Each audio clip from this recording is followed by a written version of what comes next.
It's the morning of Valentine's Day in 1900.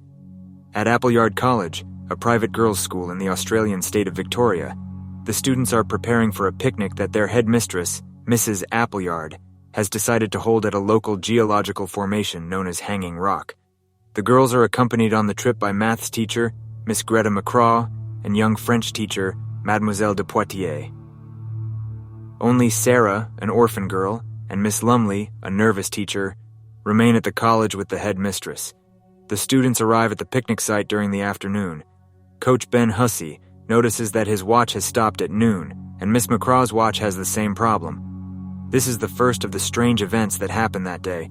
The Hanging Rock impresses the students greatly, and soon 4 of them, with Miss de Poitiers' permission, decide to explore the rock. Miranda and her classmates Marion, Irma, and Edith set off on a hike. While doing so, they notice a young Englishman, Michael Fitzhubert, his friend Albert, and their coachman. The girls explore the rock for a while, taking off their shoes and socks in the process. Then they climb to the top of the rock. They reach a circular platform where they begin to feel strange. Their math teacher, Miss McCraw, appears in front of them in her underwear, but the girls don't recognize her, even though the woman looks the same. The teacher starts to collapse and can't breathe. The girls remove her corset. In the meantime, they also start having trouble breathing, so they all take off their corsets. They throw the corsets off the rock, but they do not fall to the ground, but float in space. Soon, however, they collapse under the influence of this unknown force and fall asleep next to a monolith. When the foursome and their teacher wake up at the same time, they move to a crevice in the rock and all but Edith enter. She witnesses this event, which frightens her, screams, and flees down the cliff in horror. The group returns to the college. Mrs. Appleyard is horrified to discover that 3 schoolgirls and a teacher are missing. Hussey explains that they all took a nap at the picnic after the girls left for the rocks and were only awakened by Edith's terrified screams. Sarah is particularly devastated by the disappearance because she has a very close relationship with Miranda. A search party is immediately assembled, led by the local police, but they find no trace of the disappeared, although Edith tells them what she witnessed and also of a strange red cloud. Michael Fitzhubert is also interviewed, who briefly saw the girls but can't provide any clues as to their whereabouts. Michael decides to get to the bottom of the mystery. He asks his friend Albert for help, and they start their own search at Hanging Rock. He spends a whole day searching, but to no avail. Finally, he decides to stay the night. They build a fire and camp at the base of the rocks.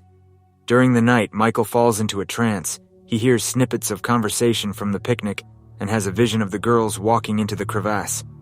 In this trance, he leaves the camp and makes his way to the crevasse in search of the girls. Albert wakes up and goes in search of his friend. Michael leaves noticeable footprints due to his sluggish gait, so Albert is soon able to find him. Michael is almost catatonic. When he sees his friend Albert, he hands him a piece of lace, which he clutches in his hand, and asks him to go to the crack to find the girls.